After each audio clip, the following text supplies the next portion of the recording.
Pat, Carnival! Carnival! Wow. Carnival on this. Am I still drunk? Alright. Woo. Hey, Pat. Well, welcome to another fascinating Confessions of a Rock and Roll Cameraman. The Carnival edition. I'm your host, Pat Cameraman, and to my left is rock and roll cameraman Tony Wanamaker. Decked out in your most flamboyant wear. Absolutely. This is great. What an amazing start. So let's talk about you and Carnival, because this is before much music. Well, before much music. To your point, this was that interesting little niche just before we got a license in October, I stand corrected, in August of '84. So in February, we went, February-March is generally the time that Carnival happens, right? Sure. It's what is it? It's based on the observation of Lent, which is a Christian observation that happens 6 days before Easter Sunday. So the Carnival Monday and the Shrove Tuesday and the Ash Wednesday, when nobody can move, that happens just before. Yeah. And so to fill in our viewers and listeners, the whole thing about Lent and Shrove Tuesday, or Pancake Tuesday, that's when you go in and you take all your stuff from your pantry, you take all that stuff out, and you eat it all, because Lent is supposed to be, I guess, a time of fasting and stuff. So you usually party with all the foods and everything you have left. So then you abstain until Easter. Yeah. Well, in Trinidad, which is the mother of all carnivals, because you're all familiar with stuff like Quebec Winter Carnival. Yeah. The biggest in the world, Rio de Janeiro. Also in New Orleans, Mardi Gras. Mardi Gras. And so the mothers of all of them is in the West Indies. And that's really the sacrosanct one, because that's the one, when you think about the origins, and we won't spend too much time, because I want to talk more about the party, because it's a great party down there. Yeah. But, I mean, the idea of Calypso was sort of a ciphered language, man. It was code, right? So that the slave owners couldn't understand what the workers were saying. So that developed in a way to call into the valleys, right? Calypsonians has that kind of echo. It worked. It worked really well. I always say that Calypso gets the hips moving, and Soca keeps it grinding. Sorry, I'm back. So, all right. So let's talk about this. Yeah. So you're flying down there because Yes, Trinidad has a huge cultural impact. Yes. They've invented instruments from garbage, basically, from waste. The pan drum. Yeah. Huge impact on societies. Amazing instrument because it's an oil can. Well, let me tell you. This isn't it, folks, but imagine you have a barrel of oil. And a barrel of oil is generally, 42 US gallons. Anyway, it was developed in the mid-19th century, where a couple of guys got together and decided that, hey, you know what? 3,000 pounds should be the top off, because we don't want to overkill our trucks. That was the size. So they had this discarded waste, as Pat was saying, and Amoco oil is really big in Trinidad. And so what they realized, if they flatten this down, you get different pitches. And Pat, a musician, would know, suddenly you have a 12-note scale, a chromatic scale, and you have the newest instruments. It's amazing to see pan played in Trinidad. We might get lucky during Caravana, which happens in our summer, July and August, and you may see 30, 40 pan players. Amazing. Right. Always an amazing thing to see that orchestra. When you see it perform in the Savannah, it's like 2,000 people come out, Pat. You saw 2,000 people playing steel drums. Yes, and forgive me, I'll move this over, because I'm going to be banging into this all afternoon. Just the sonic noise. It must have been horrendous. It must have been just glorious. It was amazing, because imagine you've got all of this natural fog at night. You've got a lot of dust coming up there, so refracting. A lot of the concert lighting is beautiful. So the pans give off the steel blue hues at times, right? Really? And you've got the large drums. So we've seen pans. A lot of folks are familiar maybe seeing pan arrangement at a mall where you got 12 good folks who are hitting it. you've got an entire football field now covered with pan players, and the percussion, the heavier notes, right, will have to have a deeper resonating drum, so they have the bigger barrels, Pat. Okay. So you get generally a structure of wrought iron, like 2 or 3 stories high, and everybody's syncopated. And you know, hey, these are serious orchestras, man. They've played with Pavarotti. They've backed them up, right? That's Oh, yeah. how serious it is. Yeah, yeah. Well, the documentary filmmaker in me, man, okay, I had to find out what makes this, pun intended, what makes this tick, right? Okay. So I worked my way, meandered my way through the, if you will, Middle Earth of Pan, right? Okay. And I finally see this lovely, like this is the archetypal old West Indian black man who's sitting on a stoop and he's just ticking away, tick, tick, tick, tick, tick, tick, tick, tick, tick. He's the metronome, man. He's got a break drum. He's the metronome for the entire orchestra. So 2,000 people inside the savannah, maybe 8,000 outside of it. The whole neighborhood, they come for bragging rights. It's the Jets versus the Sharks, man. Wow. It's amazing. And you got this old guy just tapping away, keeping Yeah, everybody to rhythm. It's spectacular because he's absolutely invisible. He doesn't even know I'm there. Right. He's just lost in the tick, tick, tick, human metronome. Beautiful, amazing to watch, right? Wow. Yeah. So so let's just set the stage. So you flew down there with who? Well, you'll love this. This is the second flight I've ever had in my life. Prior to that, I was with Rhonda on one trip in Jamaica. I've never flown in my life. Oh wow. Okay. So this is the first time you're flying Yes. on a plane. Yes. And you're doing it for For the new music. for new music. Yeah. Okay. Yeah. Yeah. And it was amazing because my dad, love my dad, Cecil, drove me to the airport like a mail-ordered bride and dropped me off to John Martin, my boss, right? Okay.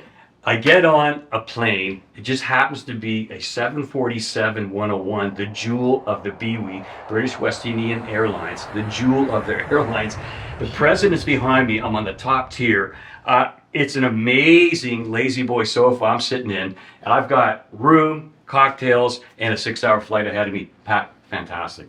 That's tremendous. So you're down there with John, and who else did you go with? John Martin? So John Martin, of course, and a lovely woman named Deanne Taylor. And Deanne Taylor was one of the Hummer sisters. She was a mayoralty candidate, actually, in the 80s, right, up against Art Eggleton. And, oh, really? Okay, that's interesting. Yeah, and along with her was a fellow named Moja from a band called Truth and Rights. Now, I want to quickly segue, tell you a cool story.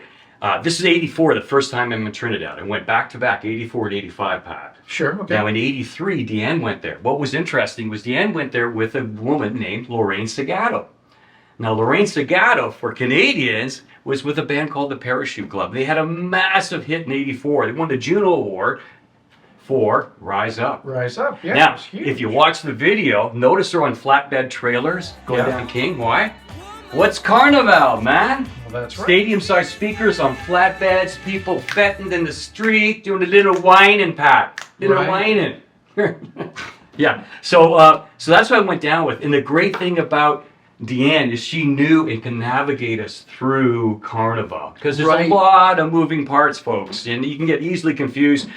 But what a cultural experience, man. Yeah, well, if there's just 2,000 pan drum players, I mean, the costumes, Yes. people. Yeah. Well, the costumes. And what they say when you're in Trinidad, you want to get the requisite costume. You could be playing the tiger if you want, right? Okay. Or you could be playing what is this? The pink guy with the glasses, right? Well, I think that's Elton John in his most flamboyant night. But the point is you pick a camp, the mass camp. So yeah, okay, so let's talk about mass.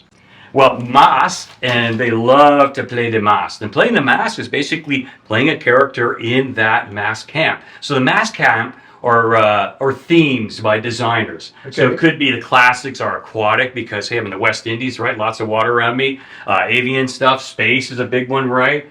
And I was there at a unique crossroads by a guy named Peter Minshall. And hence I'll explain this in a minute, okay? Yeah, okay. Yeah. You're wearing a bit off. Well, this isn't from my hangover nor the weekend at Bernie's. This is to celebrate. This is actually a tie from the 1996 Atlanta Games, the Olympics, right? And as a matter of fact, I was pointing out to our friends Katie and Elizabeth that this poster, which my friend, not we didn't, it fell off a sign somewhere, but and it's a great souvenir. For these games here, Peter Minshall designed the opening. Oh, okay. He did the opening for this. He did it for Barcelona, Salt Lake City, the Winter Games 2002. What he did that was different was he took, and let me allow you folks just to backpedal quickly. On the Savannah stage, 20,000 people, it's like being in the CNE Grandstand, are going to walk by you, okay? And they're going to walk by you in the costume, and they're going to fet with their friends, man, with their party, because they're all playing fish. A lot of fish are going to move across the stage. Sure. Right? Minshall took it a level higher. So a lot of folks will get the suds going, they'll get the maracas going, and they're going to have a great time. Okay. No question. Minshall saw it as moving mobiles. He raised the bar, enriched the process, and he was doing a thing at the time called, it was a trilogy. It was his magnum opus, if you will, and it was called The River. Now, I'd like Pat if he finds any clips of man crab, and imagine a young man, like this guy is the epitome of what every guy wants to look like. He's cut perfectly, but he has to hold on to all kinds of prosthetic equipment to allow him to become this entity that is at least, Pat, 12 feet high. Right. And he's got carbon fiber, things moving, flags, and inside there's an organic center, and that's that human being. Sure. So he plays the king, and he was representing the frenetic thing about technology gone awry, that kind of thing. And the calmer side, purity, was the washerwoman who played the queen. Now, you will see this evolve, because what was fascinating is everybody came on stage, okay, all wearing white. And then finally, there was a crescendo where he doused everybody in red paint. And you just saw all this red paint, right, just being thrown over the stage. And it was crazy pandemonium, but beautiful, right? Wow. And that was the climax of that. And so this is Peter Minshall. Now, he's not from Trinidad, is he? As I understand, he's a Trinidadian, absolutely. Oh, really? I think he was born American, lived there. I'm not really sure his background. When people think of a higher level of art outside of Carnival, they think of Peter Minshall. So were you down there to shoot his work and his part in Carnival? Fair question, and that's where sometimes it gets a little confusing. We were there to document the culture, and this is really the core of what the new music was. The new music went places to say, you know, how do you express yourself as a community? And we can find that through your writing, through your music, and we obviously were a music show. We concentrate on music, so that's what we went there for ostensibly. Oh, right? Okay. And so you went down there just to get the whole vibe of Carnival. And what are some of the moving parts of Carnival, right? So we would find ourselves drilling down, if you will, with the documentary camera and finding those answers. But Minshall was an exception because we were there at the crossroads when things were changing. It wasn't just a party now. It was something else. It was theater, man. And that's what he was presenting. So he was taking it just from a giant sort of field party into an event sort of theater. Yeah, I was likening it to what the impact that Franco Dragone had on Cirque du Soleil, what he offered Celine Dion and Shania Twain in their shows later when they did residency in Vegas. He raised the bar by taking a proscenium theater, had 2 dimensions, and giving it a Z factor, and you know that from editing. So now I have 3 dimensions. I'm using this space up here as well. So Minshall started playing on those concepts, and it's really interesting. And later, if we get a chance to show you some of that footage, you'd be blown away. Huge fan of science fiction and pop culture. I went nuts when I saw Man Crab. To that end, he created a trilogy of bands based around a book he wrote titled Kalaloo and the Crowd. It told the story of a mythical young man and the forces of evil that sought to destroy him. His characters, Man Crab, a monster that demonstrated man's technology gone mad, and the beautifully costumed Kalaloo won Minshall King of Carnival 2 years in a row. As an added bonus, his Bird of Paradise also won as Queen last year. We look forward to his entries this year, but due to a delay in design, they weren't ready for competition. So that was an evolution in the Carnival time. Yes. Yeah. Wow, that's amazing that you were able to be there at that time. Yeah. That was fantastic. Yeah, because that's a next level thing. But what's ironic is all things happen in real life. So I'm there in '85, the culmination of this trilogy. Nobody's ever had a themed mask where we carry over for several years. Yeah, it's done and gone that year, right? That's the theme. It's done. Oh, and gone. really? Yeah, Okay. It's ephemeral. It's done. So now it's 85, and we want to see the culmination. And Peter's certainly want to get feedback from what's it like, man. You know. So we go to his home office, and there's all kinds of folks milling about, like pundits at an electoral campaign, right? Everybody buzzing around, TV's out in the middle of the living room, people can watch, see what's going on, comments. Trinidad and Tobago TV broadcasting this live, it's fantastic. Sure. And then suddenly pandemonium ensues. People are crying. What do you mean they're crying? People are upset, Why? Pat. It's amazing. Because Peter Minshall apparently was having such a good time, and I gathered he got loaded, and he passed out, and he missed the presentation of his trilogy. Oh my God. Oh, yeah, I felt so bad for him. So, anyways, there's a lot of crying, right? And somehow Mr. Minshall managed to compose himself, get back, and give us the exit interview. But I thought, oh my God, all those years of planning, and because you're caught up in Carnival, you missed it. well, at least he wasn't dead. I mean, when you first said, oh, well, all these people were crying, I thought, oh my God, no. a big opus in there. No, he still had Olympic Games to design. Well, sure. Yeah. Okay. Wow. So he got so drunk at his own party. Yeah, incredible. That's not the only crazy thing that happened with you in Trinidad. I mean, you went down there as a camera guy to shoot the culture, and you're down there with who's the interviewer? Who's doing the interviews? JD Roberts, man, one of the smartest guys I've ever worked with. And what was really great, again, we are alluding to this idea that this national station was in the works for us, right? Well, we're down there in February, March, right? So August is still a little ways away. What was really great, folks, was that we get to tell folks at the CRTC Commission what we do actually empirically, okay, on the ground. And when people saw this West Indian documentary, and you know back in the early 80s, nobody was covering anything else, other communities. Oh, right? absolutely We were not. the only ones doing cultural events like that. So the West Indian community gave us all thumbs up and said, man, you're telling a story. This is our town, and you're conveying it as it should be. Those were huge props going into the CRTC. And again, it really works when the machine is already producing elements, and when you go and do the dog and pony show, people can see it and go, that's validated, man. You guys really do that. Tonight, a special edition of the new music as we take a look at the 1985 Carnival in Trinidad and Tobago. The annual mass band competition. Some of the real hives of activity around Carnival time are the various mass camps in Port of Spain, at which hundreds of people toil untold hours to put the look of the band together.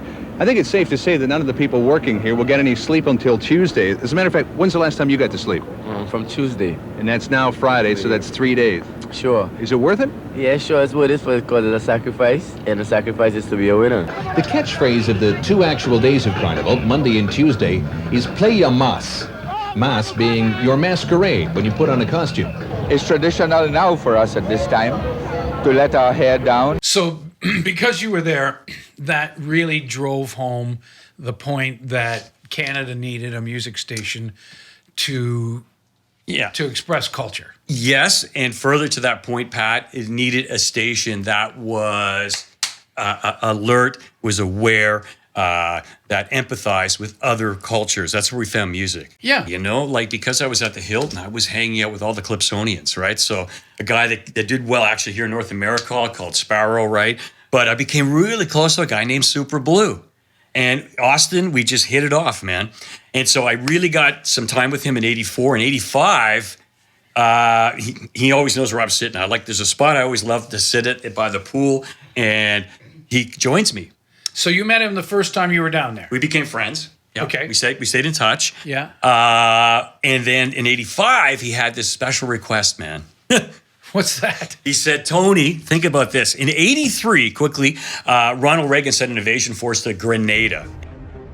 Now let's set the record straight. There's no argument over the choice between peace and war, but there's only one guaranteed way you can have peace, and you can have it in the next second. Surrender. because Cubans and Soviets ousted the incumbent prime minister, and they want to protect the kids at the West Indian school there. So there was an invasion force.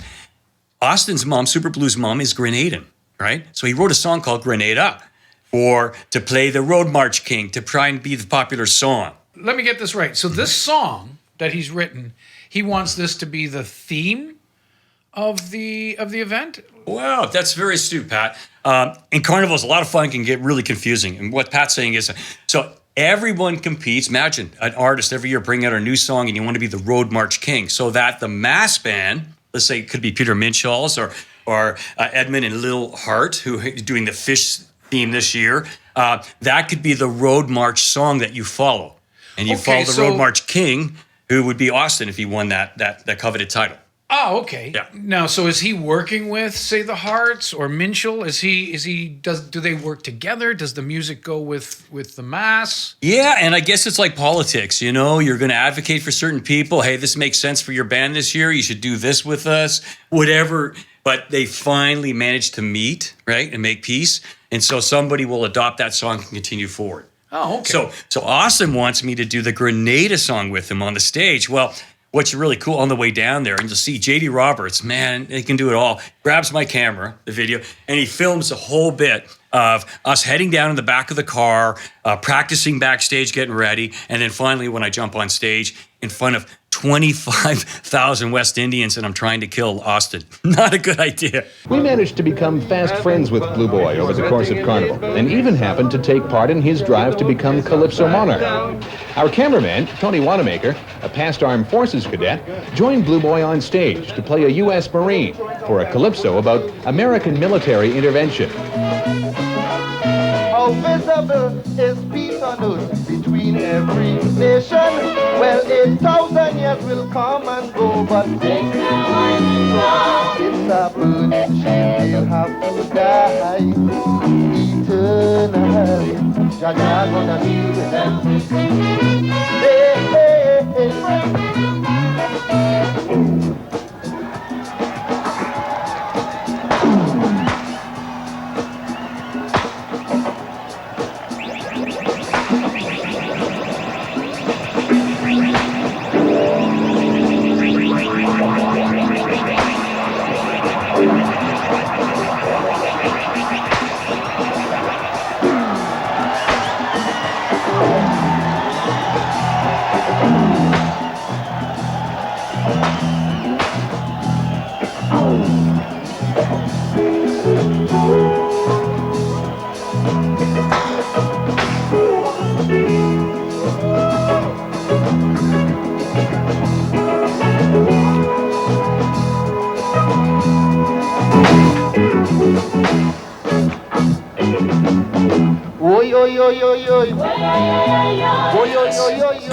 Wow, so you're on.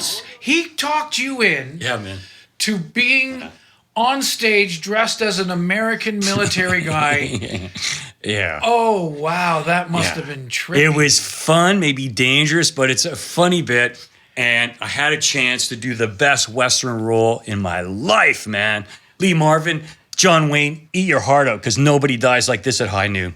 I do the best. That's great. Yeah, and man. JD, if you're watching, I'm sure you remember, JD was on camera. Yeah. Role reversal. Yeah. Role reversal. Yeah. That's crazy. And the one thing what probably Pat will do is give you a montage of some of the elegant, outrageous, and wonderful costumes.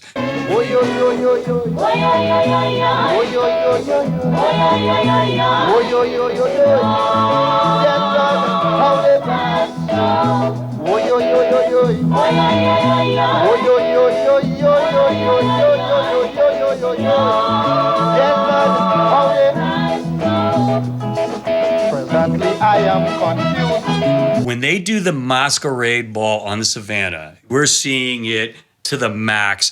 This is RuPaul's Drag Race times 1,000, right? And it is great fun, and it is a great time to be ribald and ebullient, and it's amazing to see. And I ended up using a star filter, Pat, which is really a hackneyed kind of... What? Yeah, but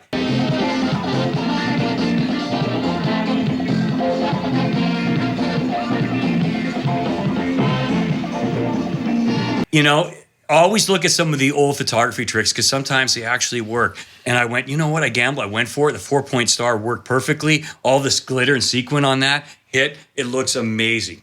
That's terrific. Amazing. It looks so good. My boss went bananas. And again, an old idea made sense that day. And so then the four of you hightailed it out of there at the end on the auspices of we couldn't John pay our Martin. bill. We couldn't pay our bill. Wow. We had to leave early in the morning. John Martin was giving us the all points bulletin. Get in the car. Don't say a word. We're going to the airport. And that's when he finally conveyed to me that we didn't have the money. So I guess I maybe had a couple of steaks too many. I'm not really sure. Well, wait a minute. Was this in 84 that you didn't have the money and you took off? Yep. Or okay. So it wasn't 84. You didn't, because you had to go back, right? Yep. So you had to make amends. Yeah. And all I had was my room key, which had a graphic of the Hilton Hotel on it. And that's what they used to photograph later and pay our bills. Okay. So this, That's it. this Wow. is, what do they call that? And I'm going to be right back. They call that CoPro. They call that. Yeah. Yeah. So they call that CoPro. So you basically, for being mentioned on air, sort of covers your bill. So I had Usually that's worked out ahead of time, though, and not on the way out. So I had 2 weeks of per diem, which I probably turned my money into maybe a couple of months of per diem because I billed everything in the hotel. And this here, and I'll give it to Elizabeth here. You can try for that close up, and I'll hold that. That paid our bills, man. And that's how we started Much Music. Terrific. Yeah. So now what it is, I think it's keys I got for the lawnmower and maybe the cabana, I think. Yeah. Cool. There it is. That's it. Wow. Yeah. Much Music, built on Dine and Dash. Dine and Dash. Nice. Well, Tony, what an amazing adventure. You were down there for 2 weeks. Yeah, man. You were down there with John Martin, Deanne Taylor. Thank you. And J.D. Roberts. J.D. Roberts. You got to see for 2 years the revolution, the next level making of the Carnival event. We got to see Peter Minshall evolve over that time. We got to see, his River Opus, which is amazing. River Opus, yeah. And so that's tremendous. Yeah. What an amazing adventure. Thank you, man. Yeah, it was You great. know? Yeah. And subsequently, years after that, I used to hang out with the folks from Toronto Island, and they were really into traditional Carnival. So they would have like the wire bender, and they try to play the mass, and they follow somebody who was the road march king, man. And right? It was awesome. And so I'd be out there with my camera filming my little girls, right? It was amazing. They got their little dresses on and going, raise your hand if you want to jam. And it's so amazing to see your little babies trying to do whining, and they're 6. It's like, hang in there. Great fun. Love the folks. Love the West Indies. Thank you, Trinidad and Tobago. You guys are awesome, man. Yeah, absolutely. Well, thanks for tuning in to another exciting episode of Corn RC, Confessions of a Rock and Roll Cameraman. Please like and subscribe us if you're on YouTube, and certainly tell your friends, especially if you're on all of the audio versions. And you won't be able to see Tony dressed up like this in the audio version, but like and subscribe us. Tell your best friends about us, and then tell your enemies about us. Because if you have more friends and enemies liking us, then we'll all be liked. I love it. Yeah. Thanks again, and we'll see you next time.